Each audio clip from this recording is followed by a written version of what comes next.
Welcome to another episode of Rapidly Aging Technology. Today we're going to be finishing up our upgrades on this machine, the Dell Precision 670.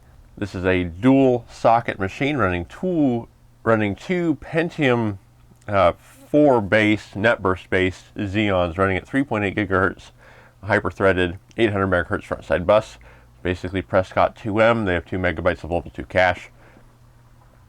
And we are going to be putting in some hard drives.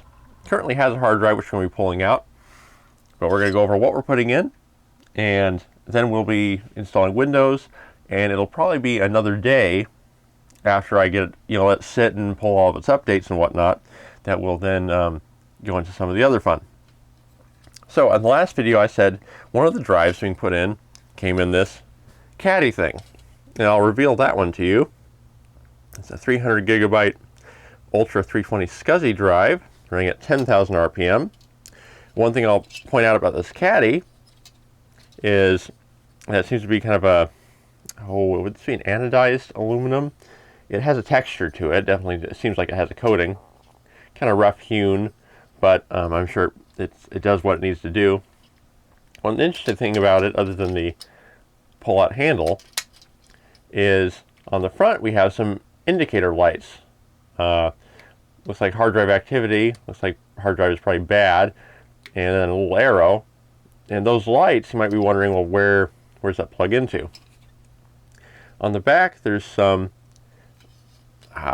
plastic tubes, more or less, little tubular plastic extrusions that are in the back here, and they run all the way up and into this little housing here, which also says warning hot. So I suppose this must be in the back of the server machine. There's a little some light emitters that will then actually project light that will carry through these little plastic tubes. You think it wouldn't be very bright, but it must work. I mean, if they've gone through all the trouble of making a bunch of these, then it should work. Let me show that hard drive to you. This is the drive. It should be new old stock, at least that's what it was purported to be. And I pulled it out of the caddy and put on the little green Dell drive sled. It's a smart looking drive. It's purportedly made by HP, and I didn't really know if they've made drives themselves, but I guess they do. And it is an 80-pin SCSI drive. It has, would that be a Marvell controller? I'm not sure whether that'd be Marvell or something else, but there's some controller chips all over it. But 10,000 RPM. So that's a good speed. But that's not going to be the boot drive. The boot drive is this guy, and this guy I got for $20. Also 300 gigabytes, or at least it should be. It's a Cheetah 15,000 RPM. That's right, 15,000. The Seagate Cheetah series was, in a way, still it kind of is the premier performance hard drive on the market. Unfortunately, it seems that they have more or less abandoned it, and the final variations are only 2.5 inches, so they're smaller drives, and their size is not as big as I would expect. With data densities being improved on hard drives, I have a 3.5 inch 10 terabyte drive in my main machine. You'd think that even if they went to a 2.5 inch form factor, they could shove a lot of data on it. A Western Digital Velociraptor, the final version, was 2.5 inches, and it was a 1 terabyte, while these Cheetahs are 900 at the same size. I don't know if it's more difficult to fit, if it's more difficult to fit that data density on a platter that's going to be spinning that fast. I'm sure there are some issues with maybe vibration or whatnot, but I'm not sure. I find it disappointing because as much as SSDs are, fast and whatnot, I do like me a fast hard drive. I like my machine to sound alive, and a hard drive is one of those things. It's like having a tactile keyboard with a lot of auditory feedback. It responds to you in the same way a hard drive does. You can hear it, the seeking and rattling, and when you turn on the machine, depending on the drive, you can hear them fire up, and when you turn them off, you can hear them spin back down.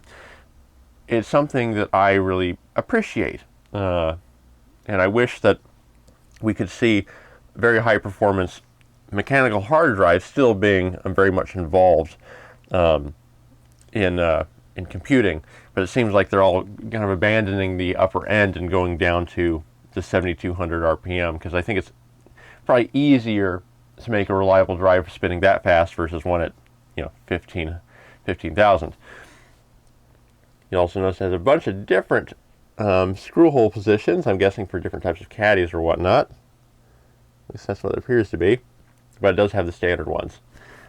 So we're going to be making this the boot drive, the 10,000 RPM the storage drive, and the 500 gigabyte SATA drive is going to be probably pulled out, because I don't think we can have the room for, well, I think we might have the room, but we don't need to have 3 drives crunched together.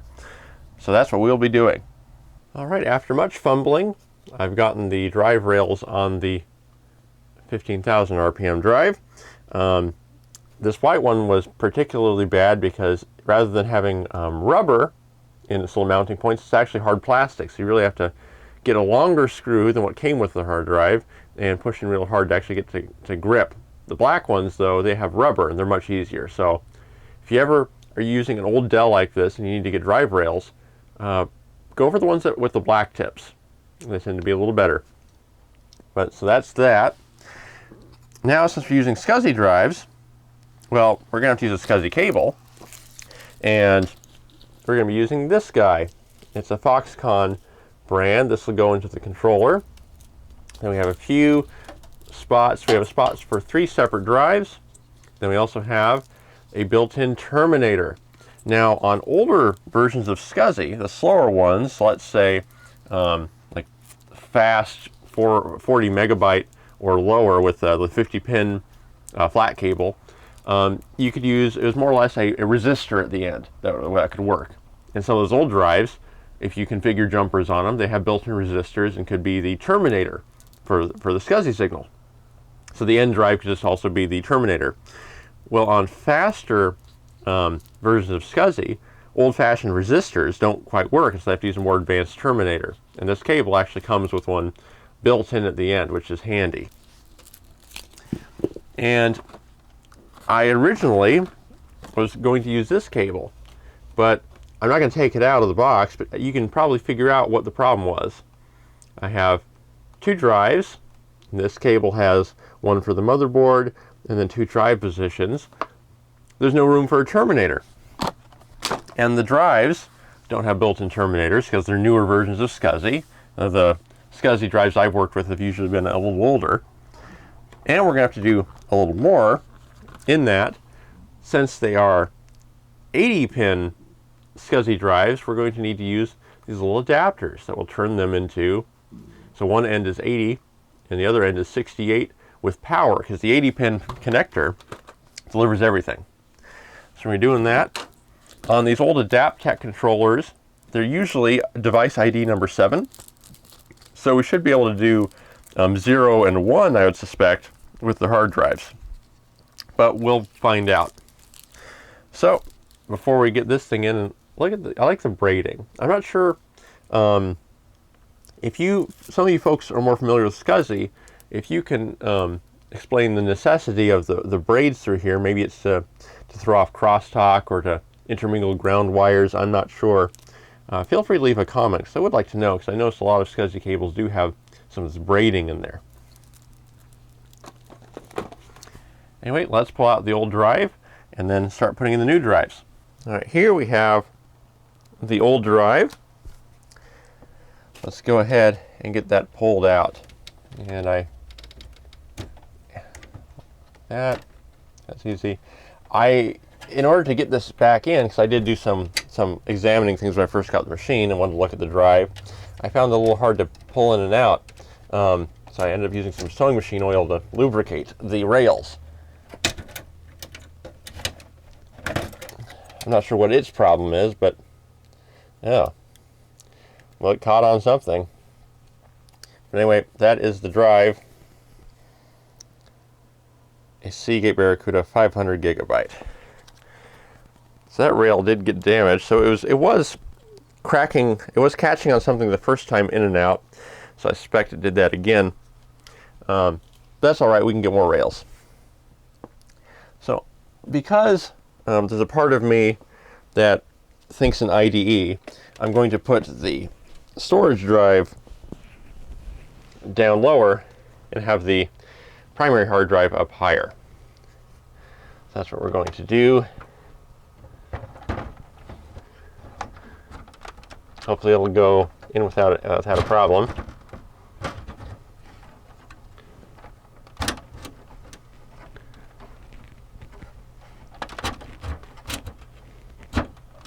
Now the top guy, what does he do when I put him in?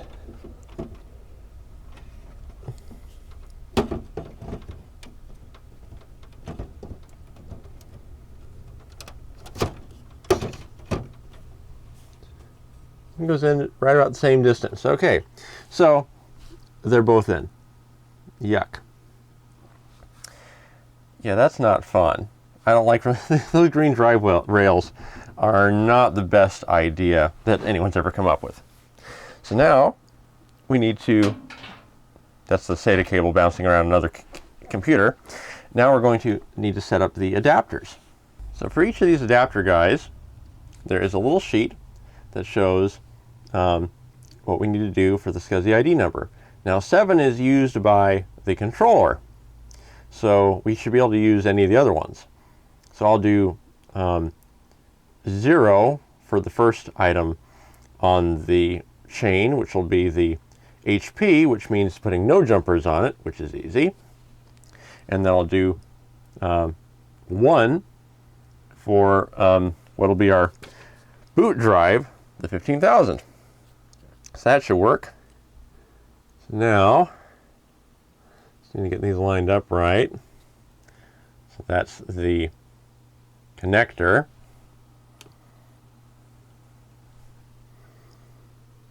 Looks like that should go in just like that. And it's nice and snug, which you know, I can appreciate.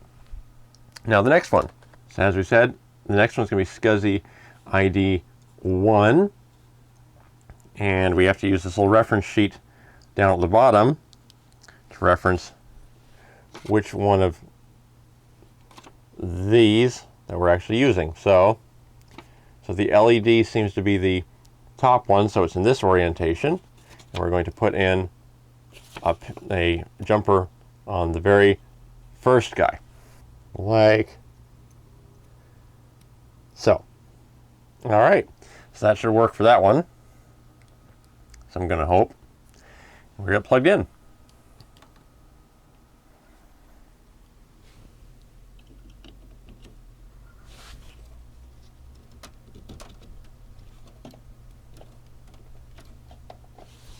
Good and snug. So now let's get that SCSI cable all connected up. All right, since we're going to be digging in the case more properly, got my anti-static strap here. Now the connector for the controller is down there, and looking at it, I should orientate this connector that way. Yep. Though, based on its design, if you had really long cards through this entire thing, the SCSI would be kind of hard to access because there's no cable routing around it. But let's see what we can do. Let's get that cable out of the way a little bit, a little orange one.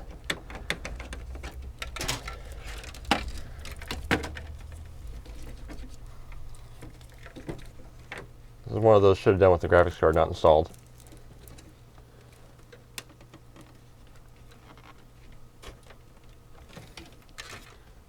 Is that in?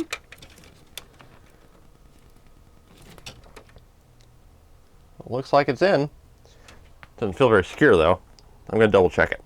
All right, that appears to be in. I'll be connecting up these two drives.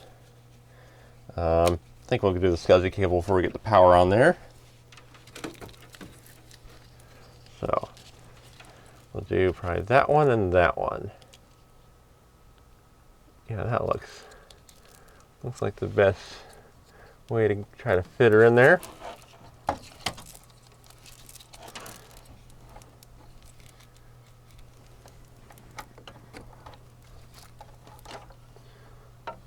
Let's get these cables out of the way. Oh, perfect. Isn't that handy?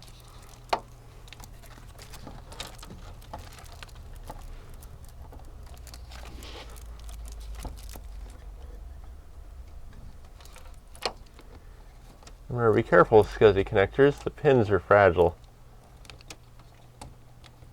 I'm trying to support the little controller board thing with my hands when I'm doing this, so I don't put too much stress on the main connector. And that one's in. Then this one should go right in. All right, SCSI cables are connected, and there's just enough wiggle room between the main connector, which is in fact secure, and the side that opens up like this. So now we just need to get some Molex power in here. So let's see. Oh, I think we got one hiding. Yes, we do. Cable management, it's been done for me, so I can't ruin it. Hooray!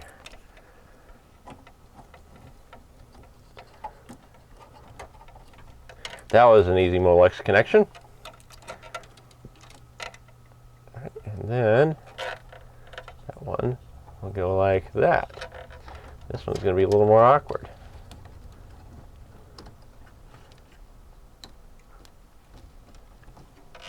And it's in. All right, we have our drives installed. Thus ends the final internal upgrade. So we have our DVD drive, our two hard drives, we got a floppy drive, we got a double graphics card. We may end up putting some other controller cards in here, but for the time being, this is the major stuff that's been done. So let's get this fired up and start a Windows installation. All right, so we're about to boot her up and see if everything worked. I certainly hope it did. We're going to be installing Windows 7 64-bit Professional. The reason I'm doing that is because that was the actual install on this when I got it. However, for this installation, we're going to have a little bit of help. And that's where this guy comes in. Why am I using a floppy disk while installing Windows 7? Well, that's because the SCSI controller on this board, Windows 7 doesn't have a driver for it installed by default. And it actually has a hard time finding it through Windows Update. When I got this machine and was playing around in the installation, I noticed that the SCSI controller wasn't, kicking on at startup. Well, it was disabled in the BIOS. When I turned it on, Windows 7 recognized that, hey, there's a new thing, but it couldn't pull the driver for it. Well, hopefully, after looking through some forums and reading and checking out Adaptec's, or at least what remains of Adaptec's site, was able to find the 64-bit Windows 7 driver for what should be the controller chip that's on this board. The one specifically for this board that would be available at Dell is built for Windows XP and I think 2000. There's no Windows 7 driver by default on there. So we'll be popping this guy in, and hopefully during the installation phase, assuming everything else is working, it will prompt to pull the drivers off this guy. So we're going to do that. So now let's fire her up and see what happens. This machine does take a while to actually show anything on the screen. It's doing a lot of, background checks or whatnot before it even gets to the loading bar where it's doing the memory count. So I'm assuming it's doing the memory count. But, so we'll have to hold our breath. I hope you are. I certainly am. All right, front of the machine, plugged in. Starting to fire up, and those are the normal lights at boot.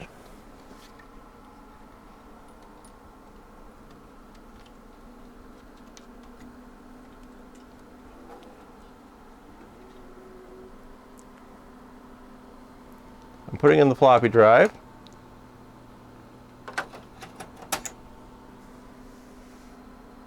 Oh, there we got that. So let's go into the BIOS.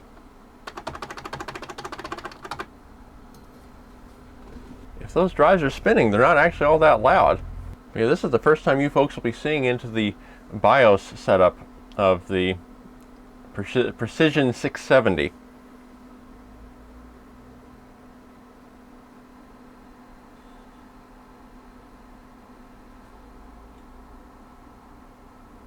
Alright, I recognized all the drives. There we go. So here's the system information.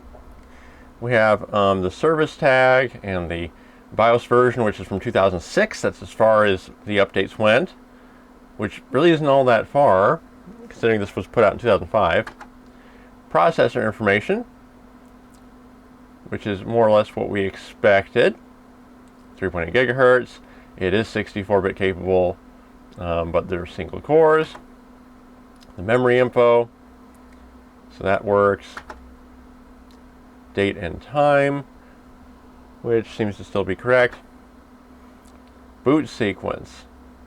So, aha, it actually integrates with the BIOS. I thought I was going to have to do a separate SCSI hootenanny. So what we're going to do here is we want to put in the C gate, which we're going to do U instead of plus. No, actually, I want it below that. There we go. I always like to have, of course, the floppy first, CD second, USB third if I ever plan on doing that. And there we go. And the device ID seems to be fine. Of course, you notice that the HP drive is listed as compact. HP purchased out compact, so they're kind of, well, I think it purchased them. They're sort of a conglomerate now. I don't know if, I think the compact label is still being used in some cases. Though remember, if you do buy an HP or a compact, their drivers won't necessarily be listed on their website after 10 years. That's their official stance. Dell, however, I find some very old stuff on their website. So if I had to purchase between HP Compact or Dell, I would go Dell. Of course, I do like to build my own. So there we go. Performance, there's nothing too crazy in here.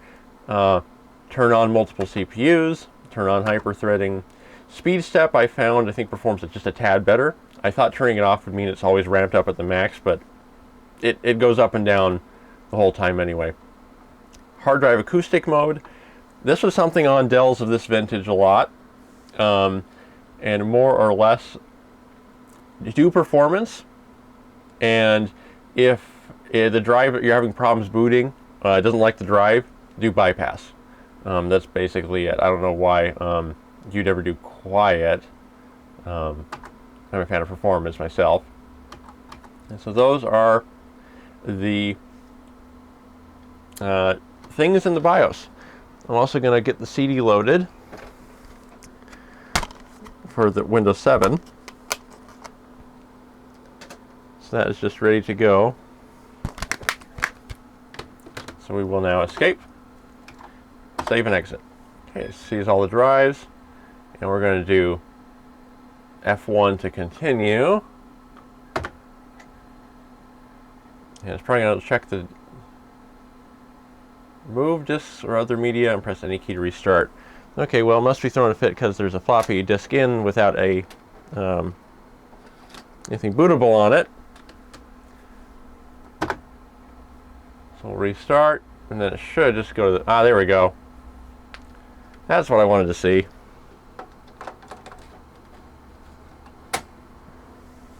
I'm going to put that floppy disk back in, and Windows is going to start to load. I'm really going to be quite miffed when Windows 7 is no longer supported. I'll keep running it longer than that, I'm sure, but because I did that with XP. In a way, I'm still doing that with XP, but I'm going to be Windows 10. I hate it so much. All right, here we are. I'm going to do install now. I hope it gives me an option to pull in that driver. I may have to look to see if there's a key I need to press to do that. I heard the floppy seek. Yes, I accept the terms. They really should have released Service Pack 2 disk. Custom. Load driver. Here we go.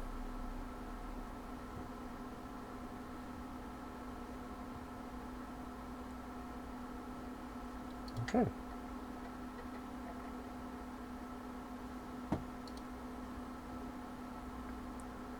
We want that one. Okay. So, we got a bunch of options here.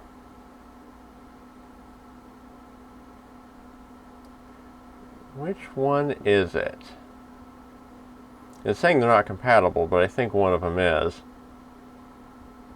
I could have swore it was that one.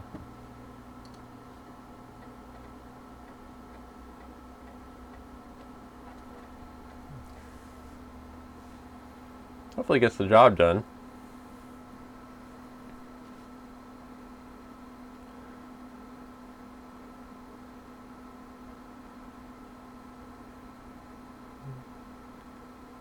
Oh dear, I'm going to have to look that up. Alright, we are back. And so, how did I solve the problem? Well, remember when I pulled up those list of drivers and I just selected one at a time? Well, I ended up having, well, here's the thing. That particular driver, even though it's probably almost identical, didn't work. So I had to find one that was more or less built for Windows, the server version, 2008, which I found, and I'll probably put a link in the description to where I found that driver, and I'm going to hold on to it forever. So load that onto the floppy disk, put it in, load that driver, and here we go. So I think we should be all fine and dandy, which is good. Now I'm hoping, and look, we can see drives. So we're going to get rid of that partition. So if this matches the device IDs, then I'm going to want to do disk 1 as the installation location. So we will do, we'll do a new partition, apply that, we'll do a new partition there, just so it's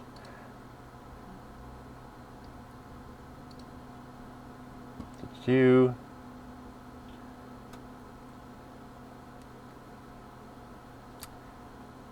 Oh, it wants to do that one. I'm going to do, let's delete that. I can always do in disk management, fix everything. So I'm going to try doing the install here. If it doesn't work, if it actually put it on the wrong drive, then I'll go back and redo it. But I'm hoping that this is the correct disk.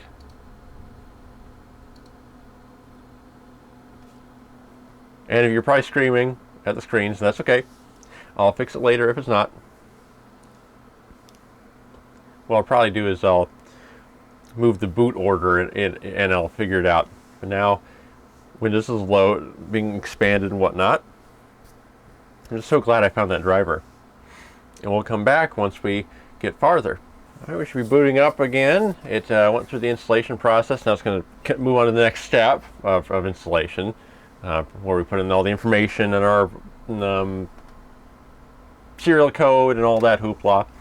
I also disabled all the SATA ports on the board because otherwise it gives you that option of press F1 to continue or F2 to go into setup, because it just kind of assumes that there should be, if the SATA port is turned on, it expects there should be something there.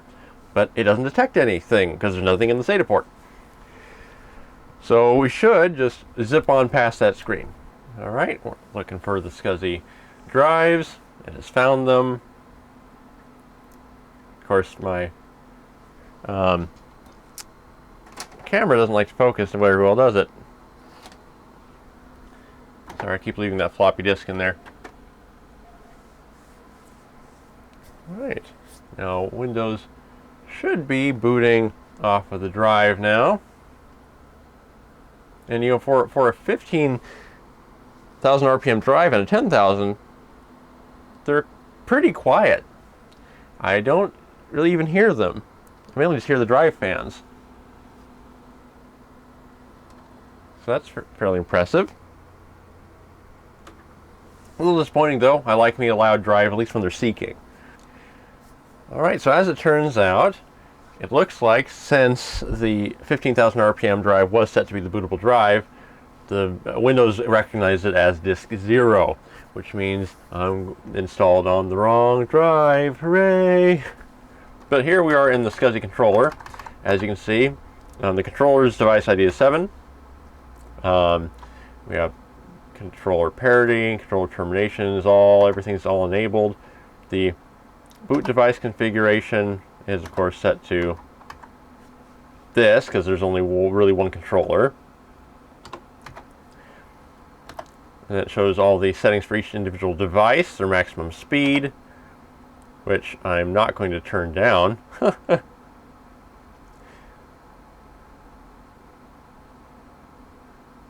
not sure what QAS is, but so now what I'm going to do is I'm going to start up again and redo the installation, and we'll kick off from there.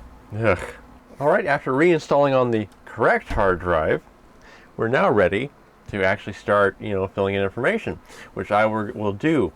Of course, you're not going to see all of it. However, the computer name needs to be something. And it's not going to be just that PC. What should we call it? I usually go IMS, Imperial Majesty's Ship. And then what am I going to call this guy? This big old weird purpley gray monster with two processors. It's a Precision, and Precision actually isn't a bad name. Why don't you do that?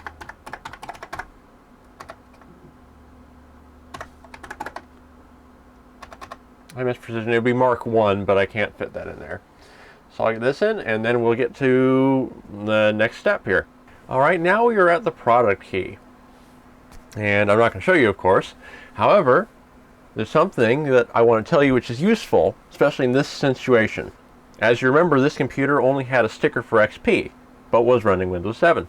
How do you find the product key when you don't have the sticker or the original disk, or the original source of where that product key came from?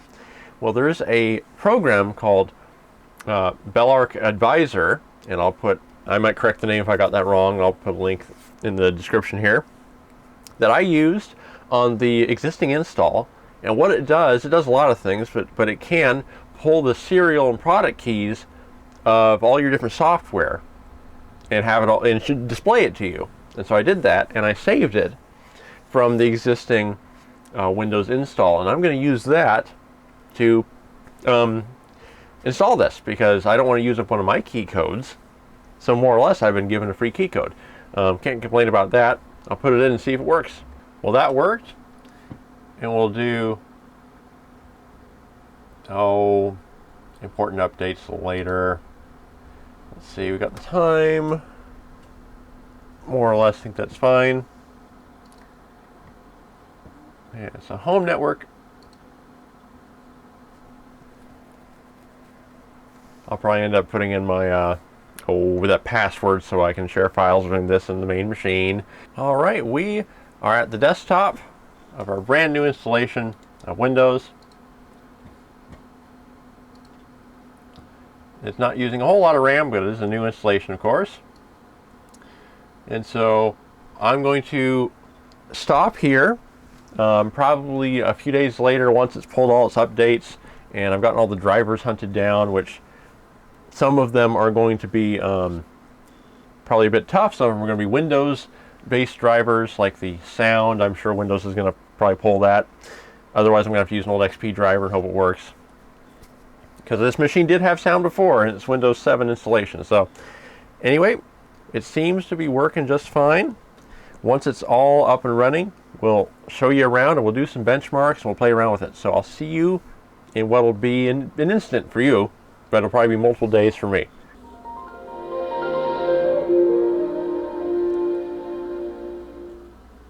Alright, welcome back to Rapidly Aging Tech.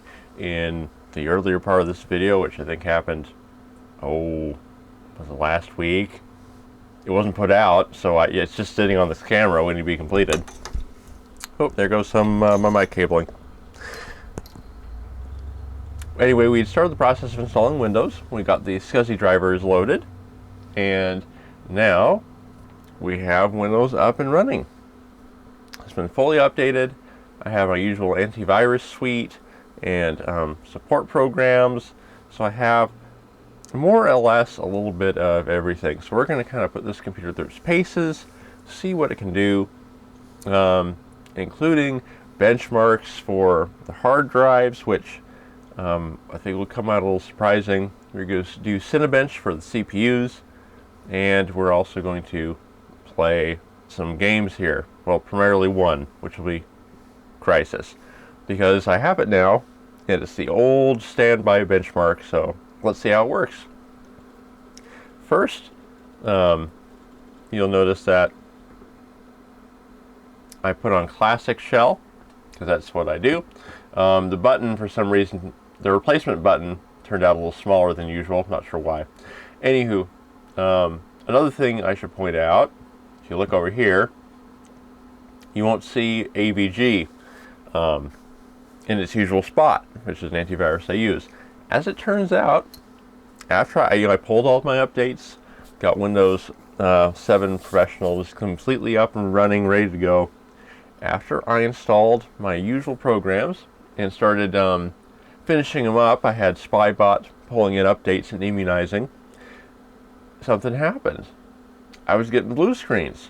Try to do a defragmentation on the hard drives after you do you install Windows and then get all its updates, put all these programs on it. The hard drive gets a bit fragmented.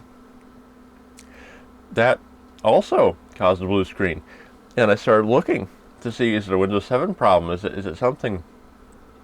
And some fellow who at least claimed to be a developer in a technology company was on an AVG forum saying, "Hey, I have these precision machines with the XYZ SCSI controller, the 7901X, which is what is in these machines. And the newest flavor of AVG is causing blue screens. When he uninstalls it, everything works fine."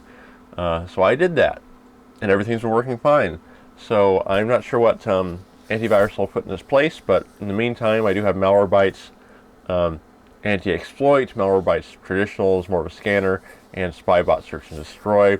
And we're not going anywhere too risky today, so I think we can survive without a major antivirus. So without further ado, let's get on to some benchmarkery. All right, we are in Cinebench R15. Now the computer, you can probably hear the hard drive going, or one of the hard drives going.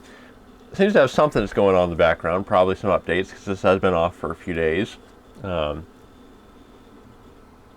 got something it's working on, and you can hear that, I'm sure.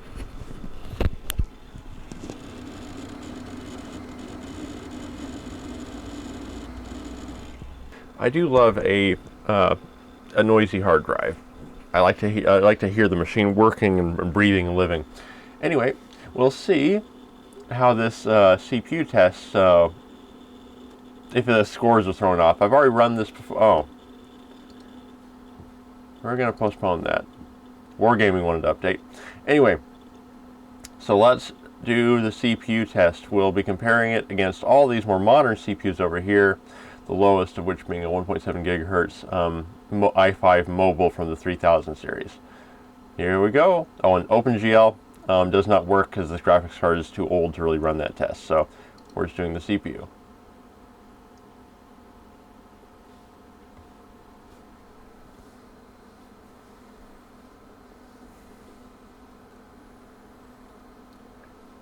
Look at that. 2 cores, 4 threads, lightning speed, pushing the limit of technology.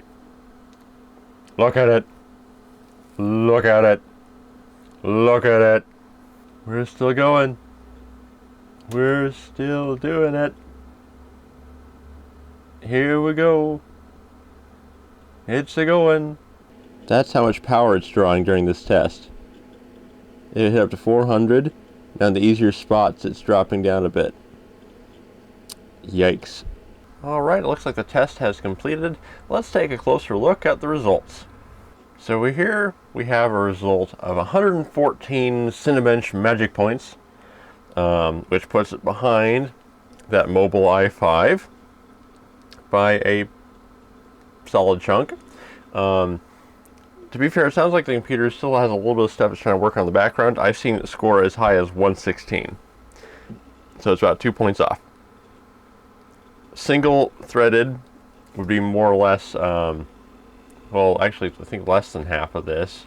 Well, half-ish. There's hyper-threading involved, too, that throws a chink in things. If you guys want that test done in a later video, tell me, but, you know, I've been sitting a while here. So, moving on to the next test. Alright, so now we are in Crystal Disk Mark 6, the 64-bit version, since this is a 64-bit version of Windows on a 64-bit processor platform. Now we're going to actually do a little test on the SCSI drives. I'm sure you folks are excited to see what that looks like, because I have a 10,000 RPM storage drive and a 15,000 RPM boot drive attached to the SCSI Ultra 320 interface, which, if we take 320 at face value, it potentially could be a tad quicker than SATA 2, which is interesting. I haven't looked at the specific details, but it should be very close to SATA 2 performance. So let's give it a go. Right now we have the C drive set up, and I only did I think a Q depth of 1 using it, which the default was 5, but I want this to go quicker. We'll see what that does with the scores. 1 gigabit unit size, and disk C, which is 16% used. So we'll do all the tests, look at them, then we'll do the storage drive. And Crystal Disk Mark doesn't look fun while it's testing, it just sort of does its thing. So we'll be back with the results of this drive. Now that I think of it, I don't think that setting 1 is necessarily what's called Q depth. I think that might be how many times to run the test and then average the results. But here are the results of drive C. Now those might seem a little low to you. And as you recall, when we first tried to install Windows, I installed what looked to be, disk. I installed it the first time on the disk that looked like it was the closest to the SCSI ID number. Not sure if Windows really was picking that up or not. And actually wouldn't, after it installed, it wouldn't boot the next time. So it pretty well indicated that we accidentally installed on the 10,000 RPM drive because it was far lower on the boot order. And I know some of these Dell machines are a bit finicky, that if there's a hard drive in front of the thing you're trying to boot, sometimes they'll throw a fit and say that there's no operating system because that first hard drive didn't have it. So next time around, when we installed Windows, we made sure to do it on the disk that really we should have done in the first place, and it worked. So, which meant that we were booting off of the 15,000 RPM drive, which is the first in the boot order. Well, these are the results. As you can see, I don't know if any IDE drives ever reached these numbers, but like an IDE, the IDE interface got up to 133 megabytes a second. So theoretically, a high-end IDE drive could surpass this. I don't know if any ever did. So now we'll try the E drive with the same test setup, and we'll see the results in a minute here.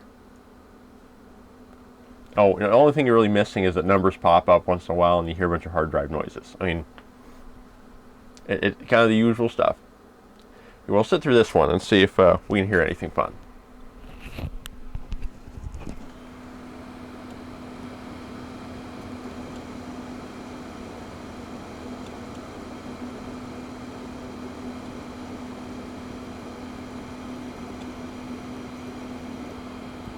As you can see, this 10,000 RPM drive is really quiet. So we'll be back with the results. Right here are the results from E. E is overall a faster drive. Now this is interesting. My only explanations could be that this 10,000 RPM HP drive was actually a later drive model and had improvements over the Seagate Cheetah. So it must have been a few years later, even though it's spinning slower, there were improvements. That really has to be it, unless we've still somehow installed on the wrong hard drive. Which I don't know how we could have done first time around. If we would have actually had that on the Seagate, it should have just booted, but it really didn't. Second time around, it did boot, which would imply that the Seagate is the boot drive. But, so there you go. If any of you have any explanation for this, because you saw the hard drives that you saw the hard drives when I put them in there. Maybe you know the relative performance of each one or whatnot. Here's another interesting thing I'll show you. So here we are in disk management and computer management. You can find this in the control panel.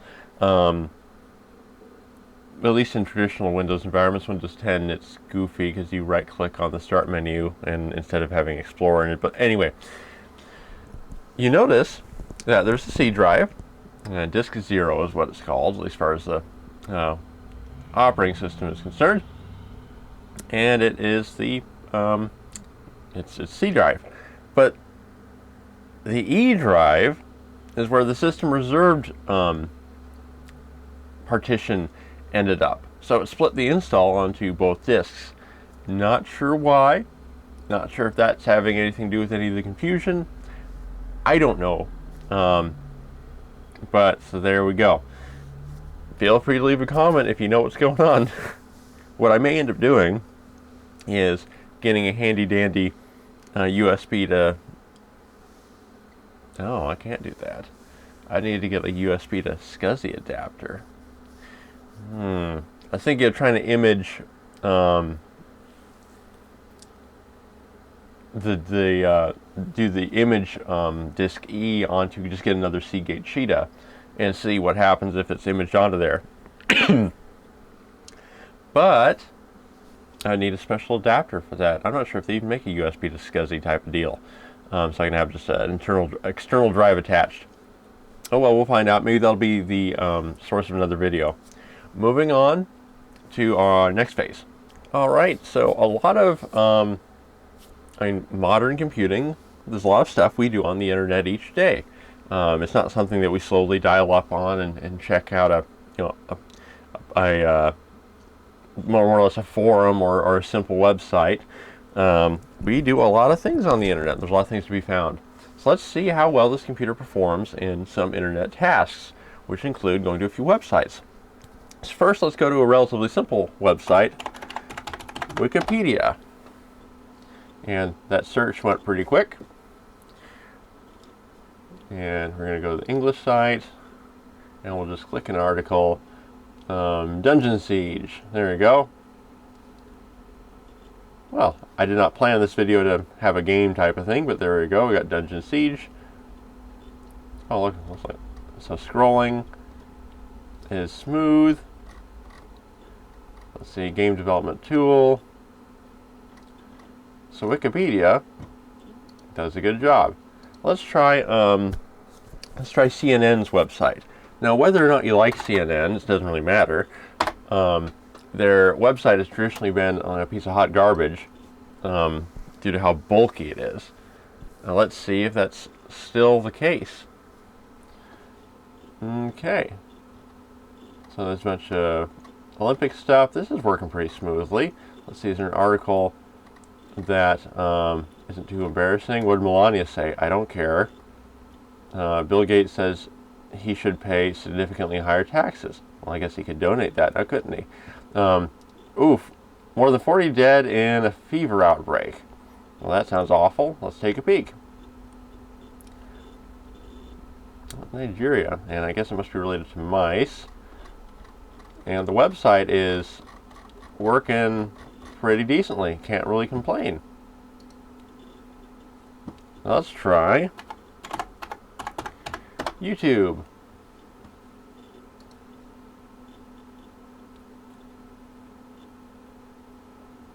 website loaded pretty quick. I always traditionally do, oh look, Alliance Tech Tips video, and I'll have to be sure to turn off the volume when I get it loaded. Okay, so our first mode of sluggishness, clicked on it, took a little bit. No sound, please. Don't want to be, okay, one of those awful commercials for that Honey web browser thing that supposedly finds you deals. Not sure, maybe it works. So let's see, we are currently at 1080p, full screen. I need to get to a point where I see someone's mouth moving. Okay, we're trying to skip ahead. Yes, yes, yes. Okay, their movement is a little choppy. You can see there's some, okay, there we go. And quickly. Now the HomePod is small. So it sounded like in that brief audio clip that the audio is more or less on track, but you can see that their movements are a little choppy. But you could totally do it if you had to. I would say that 720p is going to be more comfortable. However, 1080p is doing okay, and I found that if you let let it load in the web page and get used to the video, 1080p would actually smooth out a bit. So there, 720p is looking a lot better. Let's try 1440p. Okay, those you can. Okay, yeah, 1440p is really where we're losing it. 1080p serviceable, and probably would improve when you let things settle down. 1440, on the other hand, not good. So, web tests. We've looked at, a basic website, a more chunky website, and then a video streaming site. I guess that counts as what YouTube is. So far, those have worked out fine. If I had a public Facebook page, I'd probably go onto Facebook and do a real test there. However, based upon how it's been performing, I think Facebook would be pretty serviceable too. Probably a little smoother than even the Power Mac G5 when I've used it on Facebook, because I went a week using it. That was before I even had this channel. I said I'm just going to use the Power Mac G5 for a week. Fine. Like I survived. Wasn't the smoothest deal, but it got the job done. So now we want to do something more game related. Now, as you recall in my previous video, my previous test video on the XPS, the CD drive on this thing, so the first time you press the button, it usually doesn't like to go, but the second time it will. That's what I'm doing in the background here with Crisis. We did Crisis and World of Warships. Well, World of Warships will not run on this machine. It just immediately crashes when you get, before you can even get to the, I think you can log in, and then after that it crashes before you get into port. I suspect that might be because of the ancient graphics cards. However, it very well could be that the game does not like the chipset or something. I have used NetBurst-based chips to run World of Warships in the past. So either things changed with the game, which is possible, it's always changing and updating, or it just doesn't like something about the chipset or the graphics card. Something is wonky. Alright, so we're loading a game up, a saved game, and the load bar is not going super slow. I would not complain about that. So once again, I'll be playing poorly behind the camera. We'll see. We'll see if I can remember pressing the key to continue. Let's see if I can remember where I'm going.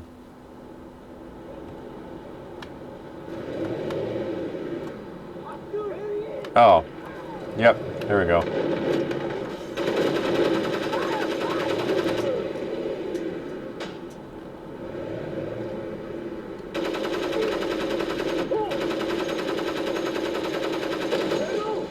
Well, I chopped down the tree.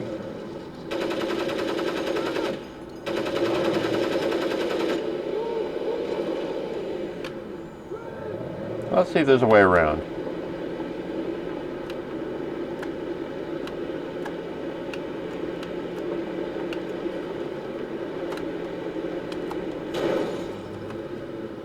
That was a little embarrassing.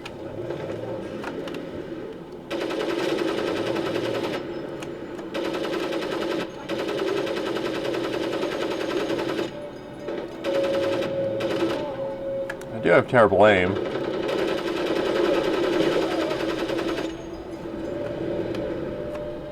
Let's get out of here.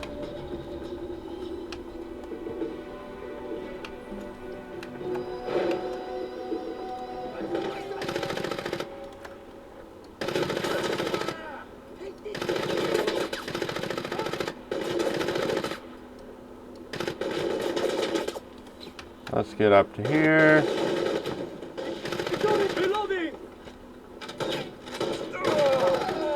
I can't remember what the button is for close combat. There we go.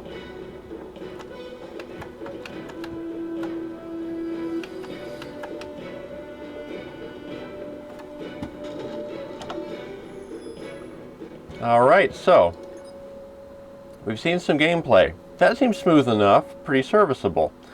But what settings are we using to make that work? So we have our full resolution for the screen. No anti-aliasing, just like we did on the XPS 720. And that's fine. The XPS 720, as you recall, was an Extreme Edition chip, an unlocked chip. The 6800 using the Core 2 technology, quad core, overclocked to about 3.4 something gigahertz, 3.46, running on a 1066 bus, and using dual GTX 9800 pluses in SLI. This is using a 7950 GX2 card, so two 7900s in SLI, but on one card, and two NetBurst based chips running at 3.8 gigahertz on an 800 megahertz front-side bus. I'm not sure how with the dual chip scenario how its bus bandwidth works. I doubt that they're both sharing a single one. They probably have their own individual ones in the North Bridge, and then that's the North Bridge communicates with the rest of the system. Not really sure how the dual CPU setup does it. Right now we're having to go full medium.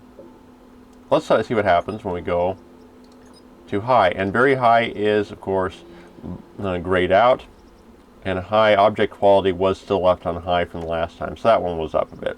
Very high is gone, probably because of the graphics cards. I'm not sure if it just knows about video RAM or whether it just knows that that double card can't handle it. Maybe it doesn't fully support. I think it supports DX10, but maybe it doesn't.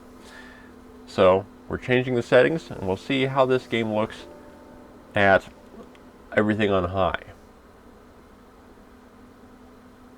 And it's probably going to be quite displeased that we changed mid-game. There we go.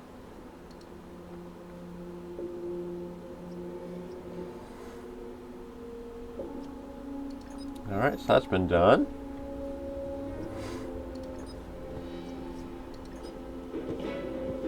Oh dear.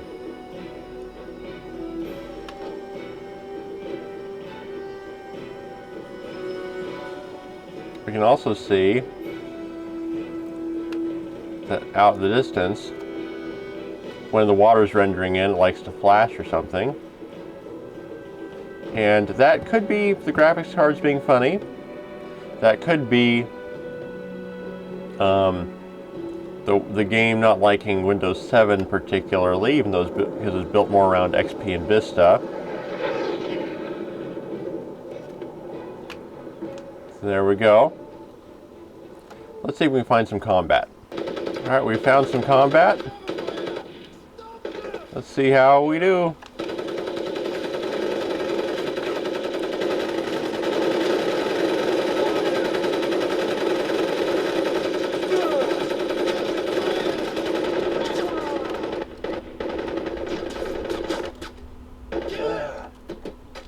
Okay, we died, but we saw the performance, which it took a massive dip, and we are running over 400 watts, and just looking at the ground here.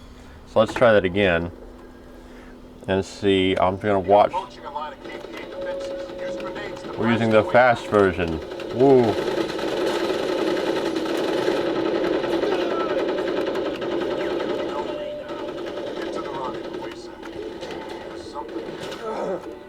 And then I died. Yeah, we did shoot up to maybe 420, 430 watts doing that.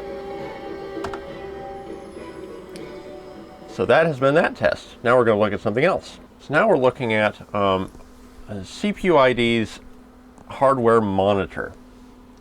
And so, looking at the temperatures up at the top here, and I'm sure on your screen it'll be bigger.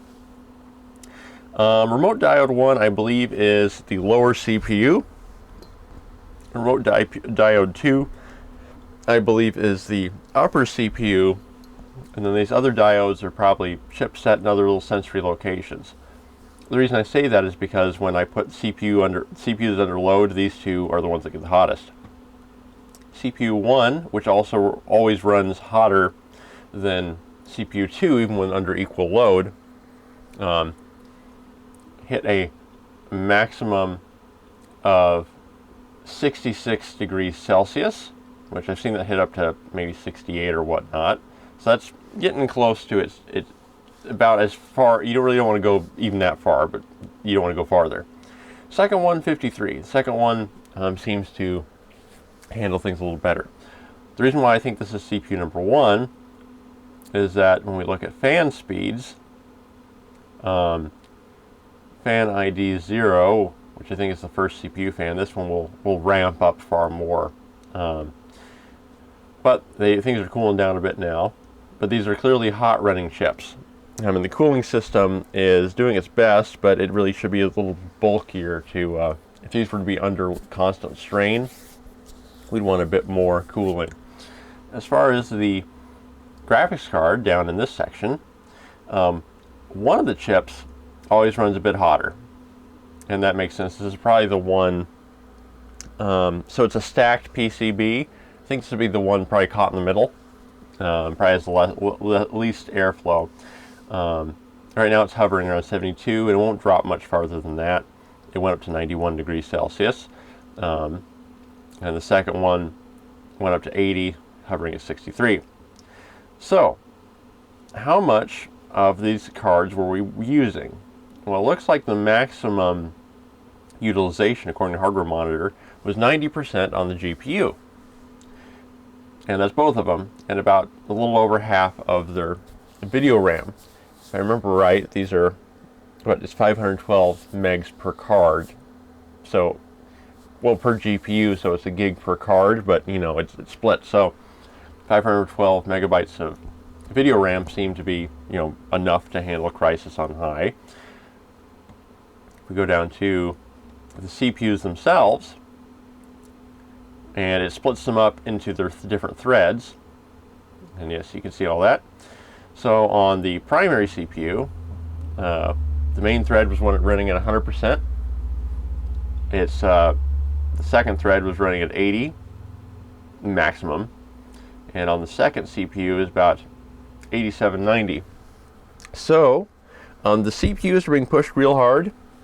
The graphics cards are being pushed real hard to make this game work. Now, what could you do to improve performance on this system? Well, of course, you could do a better graphics card. That's pretty self-explanatory. If this machine was able to take faster RAM, I'm not sure how much of a difference that would make. I know RAM speeds usually don't make too much of a difference most of the time. Though I have found that faster RAMs do tend to smooth out the minimums a bit. But this is pretty slow DDR2 as far as DDR2 goes. But it is in dual channel, so is it really any issue? So with that, that ends my battery of tests and examinations on this machine. Oh, I'll do one more thing actually.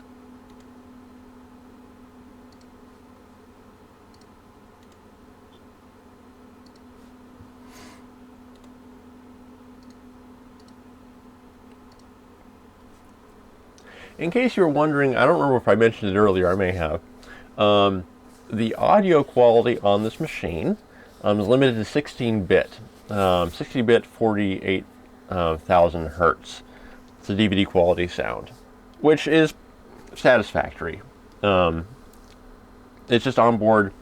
It's just the onboard sound for well, something that was going to be in a workstation server-y environment.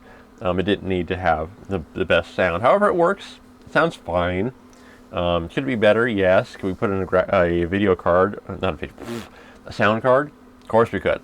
And I might end up doing that because this machine definitely is a keeper. Some of my machines are a little more iffy, but this is, I mean, a dual slot Xeon machine is something to not really pass up. Especially something with such an interesting cooling system and SCSI, of course. So with that, I will end this video. This is going over the performance. I'd say it performs pretty well. Whether or not it'll perform better than a Pentium D, that's for you to decide. My main questions on that is the Pentium D with, you know, being one chip versus two chips. How does the system bandwidth work in a dual chip environment like this versus a single chip, even though it's a dual core? Don't know. But a Pentium D is not going to give you 4 threads. It's going to give you 2, unless you have the Extreme Edition, which is a whole different animal. This machine performs very well. You could this be your daily driver if you're only using older games and just doing internet tasks? I'd say yeah. You definitely could, especially if you're using an older monitor. You don't need to even do 1080p, but it seems to handle 1080p reasonably well. And as I said off camera, I have let this thing do 1080p, and once it settles in, the performance actually, you know, goes up a bit after it's finished loading, you know, YouTube's bloated background, all the stuff behind the scenes. So this is a really good machine. I'm really glad that I found it for $50. And if you have any ideas on the whole hard drive scenario, about the performance of that 15,000 RPM drive, on how to best go about imaging one of these hard drives onto another SCSI drive, so I can do some tests for that, please feel free to leave a comment or whatnot. Maybe there is a USB to SCSI adapter out there, just like there are USB to IDE or SATA. So I'll have to look. But if that's the case, you can be sure I'm going to give that a go to see if the C drive improves performance after we do that. We know that means that Windows decided to wanted to install on the 10,000 RPM drive because reasons. So there we go. I hope you enjoyed this video. Feel free to like and subscribe and join the Retro Machines group on Facebook. It's not my group, I'm just in there. I've also been told the Bogons Forum is a great place for older machines. So, I will see you later. I hope you enjoyed this rambly video, but you've seen some of the various performance metrics to see whether this type of machine, if you were to run across one, is something worth your time. I think it is, but I like older stuff. So you have a great day. Happy President's Day. That's when I'm doing this. And as you know, this video will not be out for probably at least a few more days. So it'll be out of date by the time that comes around. Happy Lent. Lent began on St. Valentine's Day. So it was a day of fast and abstinence. So very little eating and then no meat on top of that. So that Valentine's Day steak dinner was not going to happen. And Easter will be on April Fool's Day. So I'm sure there will be many a meme about that coming up. Probably something along the lines of, he's still in the tomb, April Fools. Anywho, so that's your liturgical calendar on top of the video. I will see you next time. If you have any suggestions or any machines you'd like to see, feel free to say so. No guarantee I'll be able to do it, but I've got so many projects sitting around that I have so many things that can be made into videos. It's just getting around to doing them. I also have a new vacuum cleaner, and yes, I think it's worth your time for the vacuum cleaner video. It's a Kirby. You don't run into those very often because they're usually prohibitively expensive when they're new, unless you find ulterior means to get them. Or there's also the vintage ones, but it's not a common vacuum, and I think it should be far more common, because vacuums are cool-ish. They do a job, and it's cool when they do that job very well. Anyway, you have a great day, and I will talk to you later. Bye.